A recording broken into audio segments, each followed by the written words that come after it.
శ్రీ గురుభ్యో నమః. గురు బ్రహ్మ గురు విష్ణు గురుదేవో మహేశ్వరః. గురు సాక్షాత్ పరం బ్రహ్మ తస్మై శ్రీ గురవే నమః.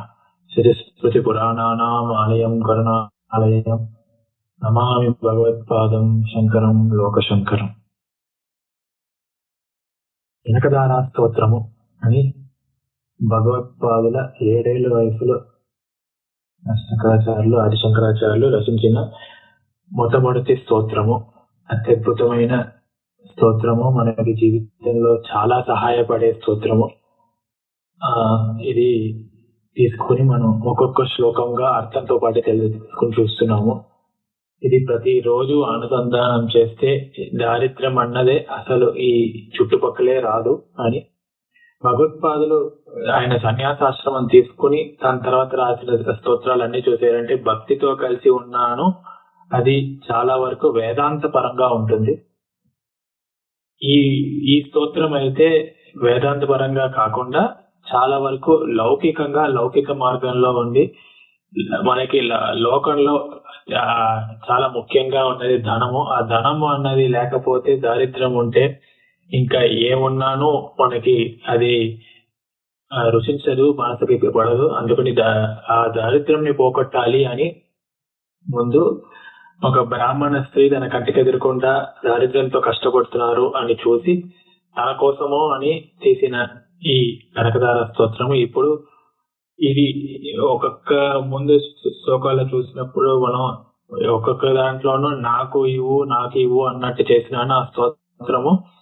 ఈ యొక్క గొప్పతనం ఏంటంటే ఈ స్తోత్రం ఎవరు చదివినానో వాళ్ళకి ఎన్ని ఏళ్ళ తర్వాత అయినానో అమ్మవారికి నిజమైన భక్తితో చదివితే వాళ్ళకి ఇప్పటికీ దారిద్ర్యం అనేది పక్కనే రాదు అని అత్యంత కరుణామూర్తిగా ఉండి భగవత్పాదులు ఈ శ్లోకాన్ని రచించి మనకి ఇచ్చారు. ఇది అప్పుడు అక్కడికక్కడ ఆ బ్రాహ్మణ స్త్రీ కోసమని కాదు, ఈ లోకంలో ఇంకా ఎవరోనే దారిద్ర్యం అనేది అంత కష్టపడకూడదు. ఎవరికి ఏ మాత్రం కష్టం వచ్చినా అమ్మవారు దయ కావాల్సి వచ్చినా ఈ స్తోత్రం చదువుకుని ఆ అమ్మవారి ముందు పూజ చేస్తే తప్పకుండా దారిద్ర్యం అనేది పక్కన రాదు, అష్టైశ్వర్యాలు వాళ్ళకి వస్తాయి అని అనుకుంటూ ఇది మనం 12 శ్లోకాల దాకా చూసామండి. ఇప్పుడు 13వ శ్లోకము మొదలు పెట్టి చూద్దాము అర్థము. సంపత్కరాని సకలేంద్రియ నందనాని సామ్రాజ్యదాని విభవాని సరోరుహాక్షి త్వద్వందనాని దురితాహరణ ఉద్యతాని మామేవ మాతర నిశం కలయంతు మాన్యే అని ఇది 13వ శ్లోకం అండి. హే సరోరుహాక్షి అని అమ్మవారిని పిలుస్తున్నారు. సరోరుహం అంటే పద్మం అండి. సరసి ఉర్హతి ఇది సరోరుహం. సరస్సు అంటే ఇక్కడ ఈ నీటిని సరస్సు అంటాం మనం, అక్కడ లేక్ పాండ్ అంటాం కదండి, అది సరస్సులో. అలాంటి సరస్సులో ఎప్పుడు ఉంటుంది కనుక ఈ పద్మంని ఇది సరోరుహం అంటాము. పద్మం లాంటి అక్షి కళ్ళు ఉన్నది సరోరుహాక్షి. పద్మం లాంటి కళ్ళు ఉన్న అమ్మవారు. వందనాని నీకు నమస్కారాలు చేస్తున్నాను. మీకు నమస్కారం చేస్తే ఆ నమస్కారానికి ఉన్న శక్తి ఏంటి అంటే సంపత్కరాని అంటే అష్టైశ్వర్యాలు ప్రసాదిస్తాయి. అన్ని సంపత్తులు మనకి వచ్చేలా చేస్తాయి. మనకి చెయ్యి నిండా కరములు అంటే చేతులు, చేతి నిండా ఎప్పుడు డబ్బులు ఉంటూ ఉంటాయి. మనకి అష్టైశ్వర్యాలతో కూడి ఏమాత్రం ఒక దారిద్ర్యం లేకుండా ఉంటాము అని. సకలేంద్రియ నందనాని అన్ని ఇంద్రియాలకి మనకి సంతోషం కలుగుతాయి అంటే మనకి చుట్టూ ఎప్పుడూనే మనకి నచ్చిన విషయాలే అవుతూ ఉంటాయి అని ఒక అర్థము. ఇంకో అర్థం మనం ఆఖరిలో చూద్దాము. అంటే కంటికి ఎప్పుడూనే ఎప్పుగా ఉండే సంతోషం ఇచ్చే రూపం ఉన్న అత్యద్భుతమైన రూపం ఉండే వస్తువులే కనిపిస్తూ ఉంటాయి. చెవుకి ఎప్పుడు మంచి మంచి శ్లోకాలు, స్తోత్రాలు, వేదాలు ఇలాంటివే మనకి వినిపిస్తూ ఉంటాయి. ముక్కు కూడా మంచి వాసనే, ఎప్పుడు పుష్పాలు లాంటి మంచి మంచి వాసనే, చందనం పుష్పం లాంటి మంచి వాసనలే వస్తూ ఉంటాయి. అలా ఒక్కొక్క ఇంద్రియాలకి సంతోషం కలిగించే శక్తి కూడా నీకు నమస్కారం చేస్తే వస్తుంది అని. సామ్రాజ్యదాని విభవాని సామ్రాజ్యము, నేను మహారాజుగా అయ్యే ఒక శక్తి కూడా నువ్వు ఇవ్వగలవు. నేను రాజుగా అయి సామ్రాజ్యాన్ని పాలించేంత శక్తి కూడా నాకు వచ్చేలా నువ్వు చెయ్యగలవు అని. దురితాహరణ ఉద్యత అని, అంటే దురితం అంటే పాపం అండి, అన్ని దురితహరణం అంటే పాపముని పోగొట్టేది అని. ఏ ఒక్క పాపమును పంచమహాపాతకాలు అంటారు, ఆ పాప ఎలాంటి పాపమైనాను నీ యొక్క నామస్మరణం వల్లనే, నీ యొక్క కంటి చూపు వల్లనే నాకు ఇవన్నీనే, నీకొక నమస్కారం చేస్తే చాలు నాకు ఇవన్నీనే అన్ని రకమైన పాపాలు పోతాయి. మామేవ మాతర నిశం కలయంతు మాన్యే, హే మాత, ఓ అమ్మా, నేను నీ శిశువుని, నేను నిన్ను అడుగుతున్నాను. మామేవ అనిశం కలయంతు, అనిశం అంటే నన్ను నన్ను ఏదో ఇప్పుడు అడుగుతున్నాను కాదు, ఎప్పుడునే నన్ను నువ్వు రక్షిస్తూ ఉండు అని. మాన్యే అంటే అందరి చేత పూజింపబడతావు అని. ఏదో మనుషుల చేత అని కాదు, దేవతల చేత సరే, అసురులైనా సరే, మనుషులు ఎలాంటి వెళ్ళాలన్నా అందరూ నీకే పూజ చేస్తారు అని. ఇలా అమ్మవారు ఒక నమస్కారం చేస్తే ఆ నమస్కారం వల్ల మనకి ఏమొస్తుంది అని ఇక్కడ చెప్పబడుతుంది. ఇక్కడ సకలేంద్రియ నందనాన్ని ఉందండి. ఇక్కడ సకలేంద్రియ నందనం అంటే ఇంద్రియాలకి సంతోషం కలిగించేది ఒకటి. కానీ ఈ ఇంద్రియాలు అన్నది ఈ మనం వేదాంతాలను చూసే అంటే లింగ శరీరం అంటామండి. కర్మేంద్రియాలు, జ్ఞానేంద్రియాలు, పంచ ప్రాణాలు, మనస్సు, బుద్ధి అని. ఈ ఇంద్రియాలు ఒక ముఖ్యత్వం ఏంటంటే, ఈ ఇంద్రియాల సరి అయిన దారిలో ఉంటే అది మోక్షానికి కూడా దారి తీస్తుంది. ఈ ఇంద్రియాలు సరి అయిన దారిలో లేకపోతే తనకి నచ్చిందే చేస్తూ ఉంటే ఈ లోకంలో ఎన్నో విషయాలు మనకి డిస్ట్రాక్షన్ అంటాం కదండి. మనకి ఎప్పుడూనే ఒకసారి కళ్ళు మూసుకుని అమ్మవారిని అనుకోవాలి అనుకుంటే అప్పుడే ఫోన్ రింగ్ అవుతుంది, అప్పుడే మెసేజ్ వస్తుంది. ఏ మెసేజ్ మనకి వెంటనే చూడాలనిపిస్తుంది. చూడకపోతే మనసారదు. ఏమాత్రం ఇది ఎవరో ఏదైనా ముఖ్యమైన నంబర్ ఏమో, ఎవరైనా నాకు అర్జెంట్ గా ఏదైనా డబ్బులు పంపించేసారేమో నాకు, లేకపోతే నాకు డబ్బులు ఏదైనా పోయేమో, ఎవరైనా నన్ను ఏమర్ చేసారేమో అని ఇలా మనసులో ఏదో ఒకటి అలా వెళ్తూ ఉంటుంది. ఏ ఒక్క కొంచెంసేపు పుస్తకాలు తీద్దామంటే అక్కడ క్రికెట్ మ్యాచ్, అక్కడ ఒలింపిక్స్ లో అలా అవుతూ ఉంటాయి. ఏదో ఒక శబ్దం మనకి పక్కింట్లో పడినా వినిపిస్తూ ఉంటుంది. చాలా రుచిగా ఉన్నట్టుంది, అందరూ చూస్తున్నారు, నేను కూడా చూద్దామే అని అనిపిస్తూ ఉంటుంది. అలా కంటికైనా సరే, చెవులకైనా సరే ఏదైనా ఒకటి మంచి వాసన వస్తుంది, ఎవరో మామిడి పండు తింటున్నారులా ఉంది పక్కింట్లో అని. అలాంటి ఇలా మనకి డిస్ట్రాక్షన్లు కలిగించేది ఇంద్రియాలకి ఎన్నో విషయాలు ఈ లోకంలో చూస్తూ ఉంటాము. ఇది కఠోపనిషత్తులో చూసేమంటే, ఎస్తు అవిజ్ఞాన భావాన్ భవతి అయుక్తేన మనసా సదా తస్యేంద్రియాని అవశ్యాని దుష్టాశ్వ ఇవ సారదేహే అని. ఒక గుర్రము కూర్చొని రథంలో కూర్చొని గుర్రంలో కట్టి వెళ్తూ ఉంటే ఆ గుర్రం మన చెప్పిన మాట వినకపోతే అది అన్ని చోట్ల ఇలా అలా అలా వెళ్ళిపోతూ ఉంటుంది. అప్పుడు రథం నేరుగా వెళ్ళదు అనమాట. అలాగే మనస్సు సరిగ్గా, మనస్సు మన ఇంద్రియాలు మన ఒక కంట్రోల్లో లేకపోతే మనం కావాల్సిన చోటికి వెళ్ళవలసిన చోటికి వెళ్ళము అని. అది కాకుండా ఎస్తు విజ్ఞానవాన్ భవతి యుక్తేన మనసా సదా తస్యేంద్రియాని వశ్యాని సదశ్వ ఇవ సారదేహే. మంచి గుర్రంతో, మంచి సారథితో ఉంటే ఎలా మన గమ్యానికి వెళ్ళి చేరుతామో, అలాగే ఇంద్రియాలు, మనసు వాడు నిగ్రహంగా ఉంటే తప్పకుండా వాడికి కావాల్సింది వెళ్ళి చేరుతాడు అని. ఇదే మళ్ళీ ఎస్తు అవిజ్ఞానవాన్ భవతి అమనస్క సదా అశుచి నస తత్పదమాప్నోతి సంసారం అధిగచ్చతి. ఇలాంటి వాళ్ళ ఇంద్రియాలు వాళ్ళ వశంలో లేకపోతే తన ఇంద్రియాలు తన నచ్చిన పని చేసేందుకు రోజు ఆలోచిస్తూ ఇలాగే బతికేస్తే, అందరిలాగా మన లోకంలో ఉన్న వస్తువులే చూస్తూ, లోకంలో ఉన్న వస్తువులే వీటితో అలే వాసన చూస్తూ అదే ఉన్నామంటే ఇప్పుడు సంసారం మళ్ళీ పుట్టుక, మళ్ళీ చావు అనేది తప్పకుండా నిశ్చయంగా ఉంటుంది. అది వాళ్ళు దాన్ని దాటి వెళ్ళలేరు. కానీ ఎవరైతే ఎస్తు విజ్ఞానవాన్ భవతి సమనస్క సదాశుచి సతు తత్పదం ఆప్నోతి యస్మాత్ భూయో న జాయతే అని. ఎవరికైతే ఇంద్రియాలు తన వశంలో ఉంటాయో వాళ్ళు తప్పకుండా ఈ సంసారాన్ని దాటి ఈ పదం ఆప్నోతి, ఆ అమ్మవారు ఒక సాయుధ్యంని చేరి అక్కడి నుంచి తిరిగి రారు, మోక్షాన్ని చేరి మళ్ళీ రారు అని. అందుకని మనుష్య జన్మం అనేది మోక్షానికి ఎప్పుడూనే మనం ప్రయత్నం చేస్తూ ఉండాలి. దానికి ఇంద్రియాలు చాలా వరకు వశంలో పెట్టుకోవడం చాలా వరకు ముఖ్యము. అది సకలేంద్రియ నందనాని అంటే ఆ ఇంద్రియాలు తన వశంలో పెట్టుకుని తనకు కావాల్సింది చేసి మోక్షానికి దారి తీసేలా కూడా అమ్మవారు ఒక నమస్కారము, వందనము, సహాయం చేస్తుంది అని ఇక్కడ ఇంకొక అర్థము అది చూసాము. ఇలా మనం తప్పకుండా మనం ఎప్పుడు ఇలా అమ్మవారు ఒక దయతో మన ఈ డబ్బులు ఇవన్నీ మటుకు కాకుండా ఎప్పుడు అమ్మవారి పాదాల గురించి ఆలోచించి అక్కడే మళ్ళీ మళ్ళీ దాని గురించి జపం చేసి తపస్సు చేసేందుకు ఆ అమ్మవారు ఒక నమస్కారము చూపు మనకి సహాయం చేయాలి అని అనుకుంటూ ఈ శ్లోకం చదవాలి.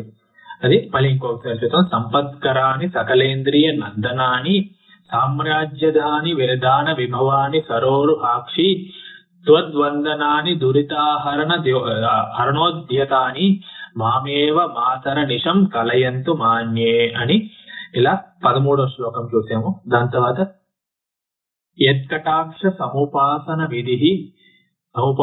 విధి సేవకస్య సకలార్థ సంపదః సంతనోతి వచనాంగమానసైః త్వాం మురారి హృదయేశ్వరీం భజే అని.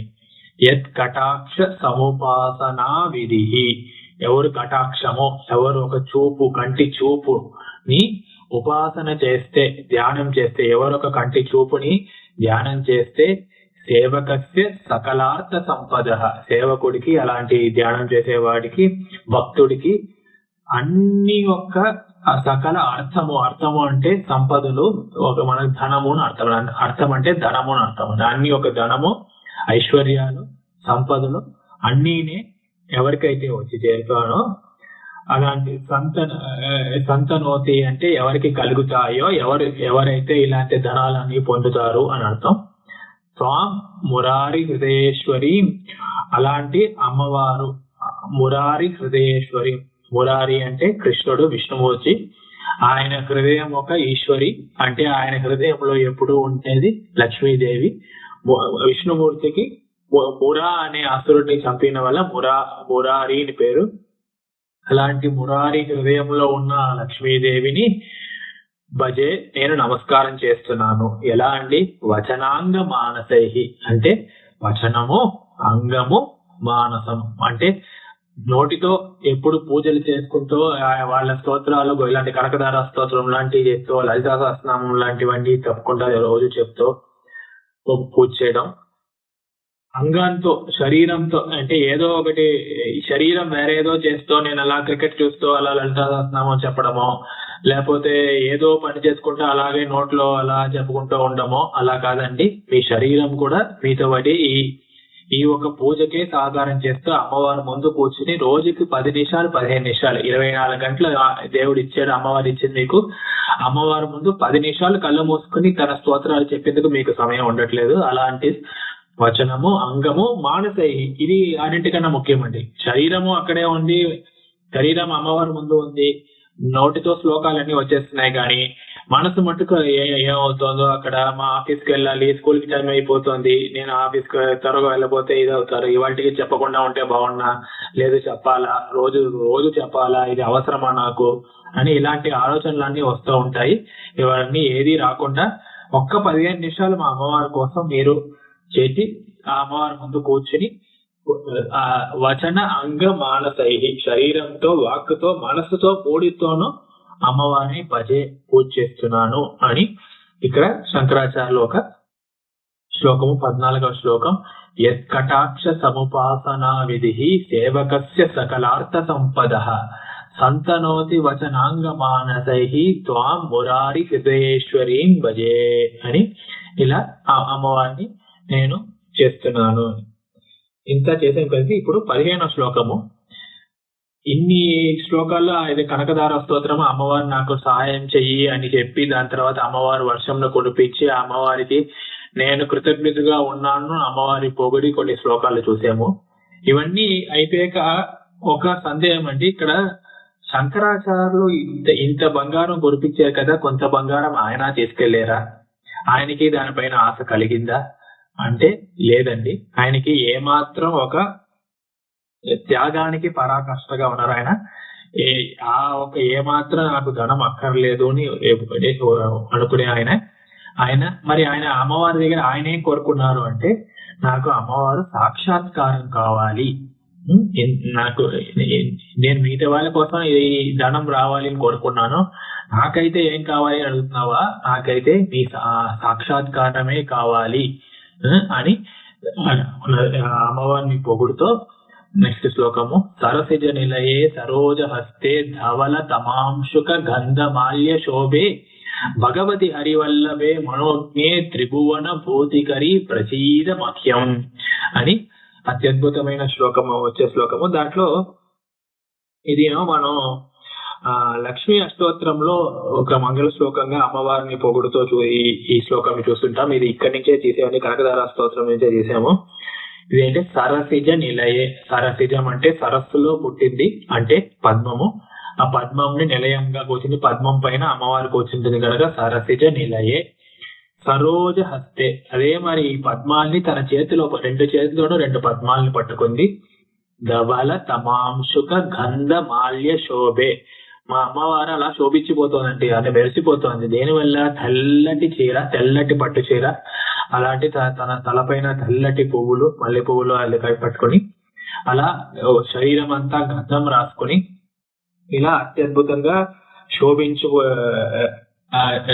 శోభనంతో కలిపి ఉంటోంది మా అమ్మవారు. ధవల తమాంశుక గంధమాల్య శోభే, పూజిత స్వరూపంగా ఉంటోంది అని అర్థము.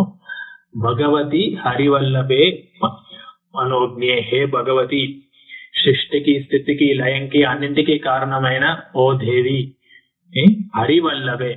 ఇప్పుడు నేను ఇంటి ముందు చెప్పినట్టు ఎంత పొగిడినానో ఈ విష్ణుమూర్తి యొక్క పత్ని విష్ణుమూర్తి యొక్క వల్లభి అని చెప్తేనే అత్యంత సంతోషపడుతుంది అని.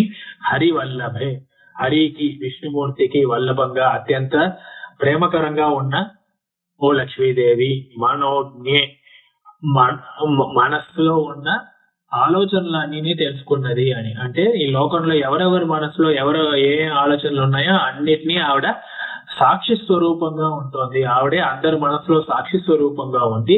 మీ ఆలోచనలు చెడు ఆలోచనలైనా సరే, మంచి ఆలోచనలైనా సరే అలా చూస్తూ ఉంది మీ మనసు నుంచి అన్ని తెలుసుకొని అని.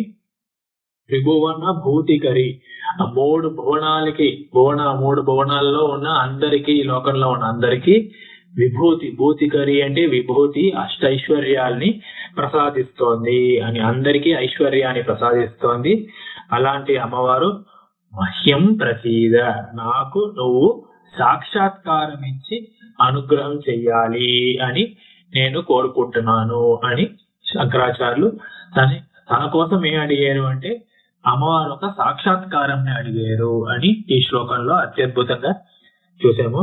సరసిజ నిలయే సరోజ హస్తే ధవల తమాంశుక గంధ మాల్య శోభే భగవతి హరివల్లభే మనోజ్ఞే త్రిభువన భూతికరి ప్రసీద మహ్యం అని అత్యద్భుతమైన శ్లోకము.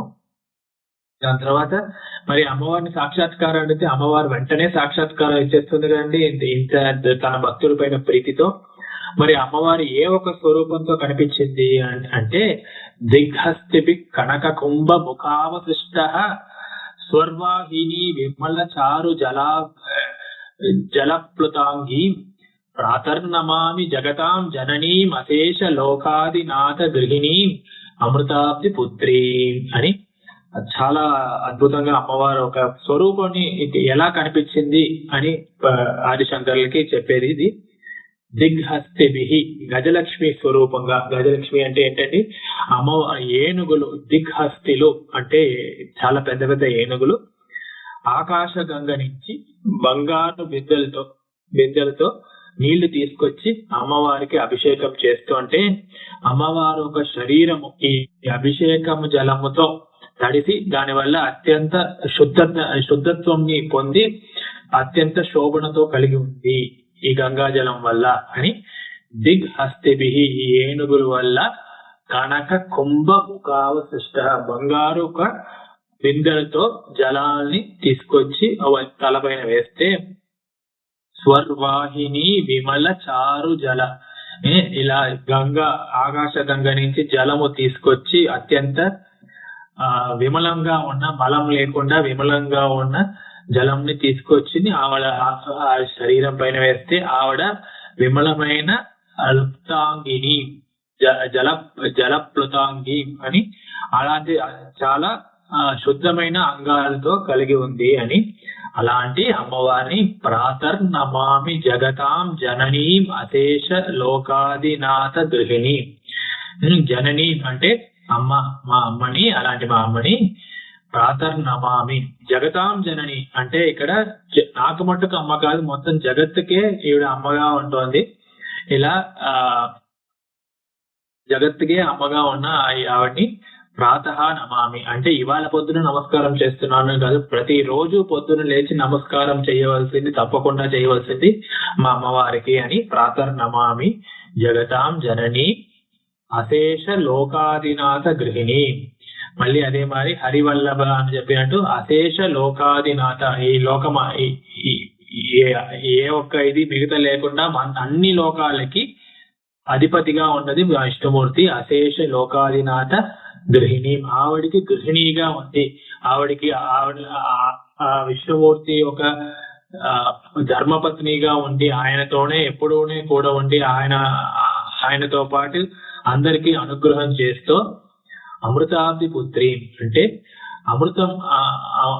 అక్కడ అమృతాబ్ది అంటే అక్కడ ఈ పాల సముద్రం ఉంది కదా, అక్కడ పాల సముద్రం నుంచి పుట్టింది. అక్కడ అమృతం వచ్చినప్పుడు అమృతంతో పాటు ఆవిడ కూడా పుట్టింది కనుక అమృతాబ్ది అంటే సముద్రం.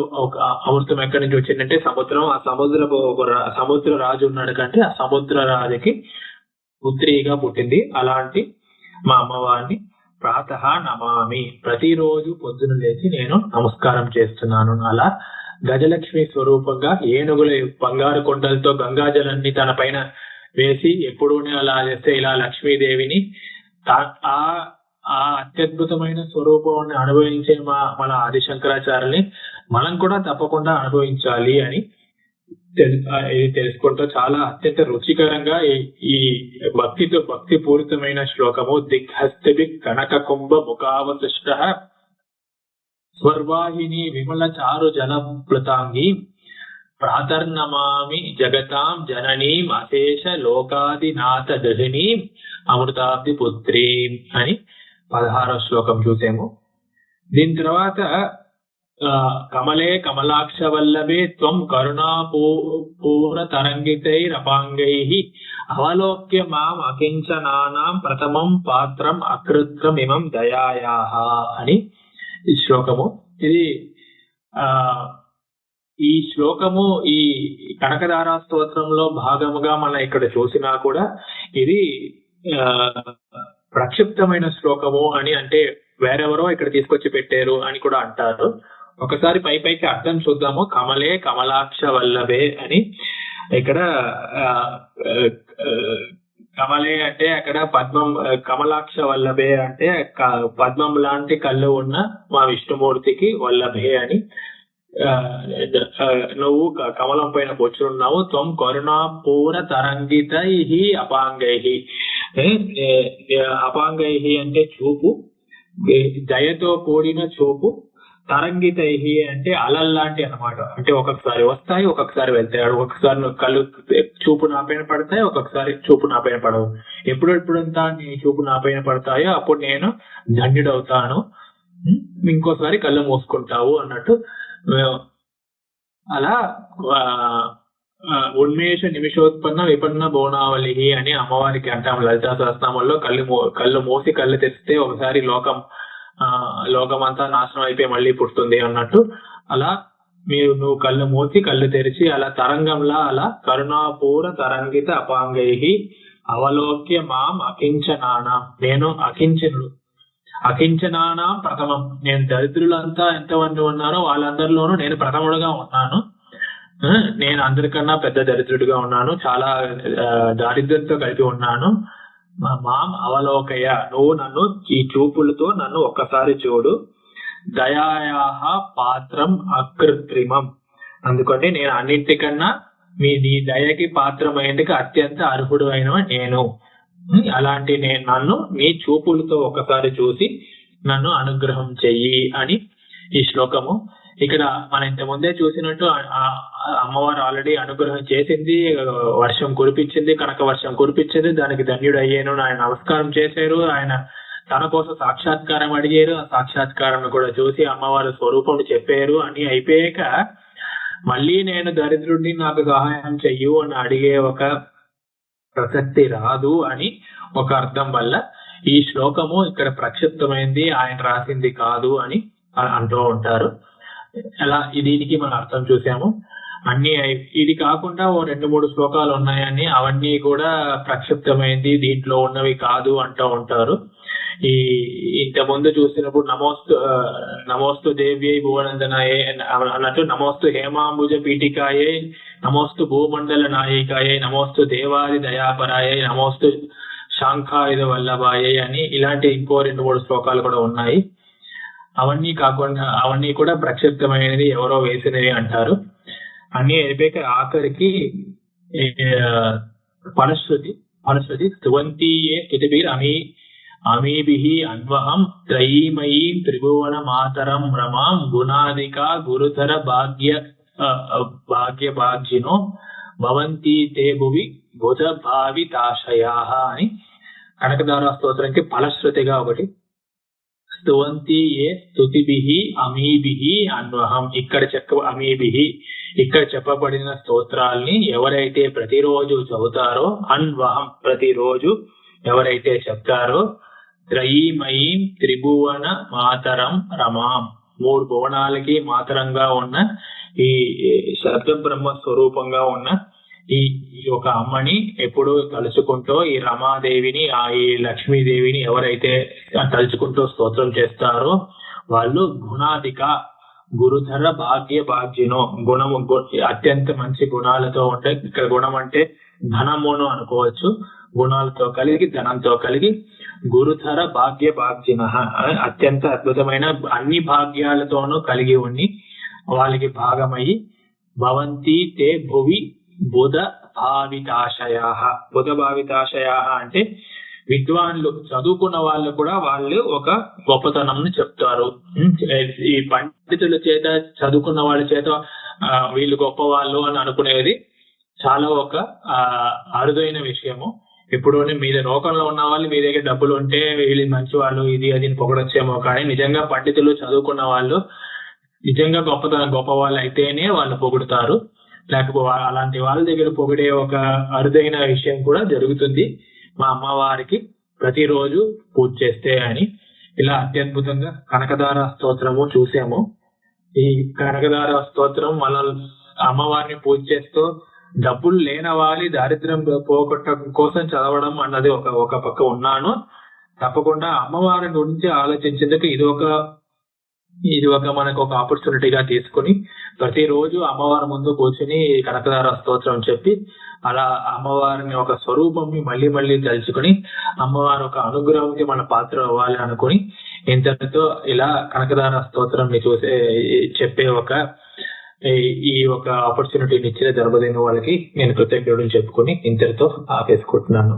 శ్రీ గురుభ్యో నమః. ఓం సహనా భవతు సహనౌ భునక్తు సహ వీర్యం కరవావహై తేజస్వినావధీతమస్తు మా విద్విషావహై.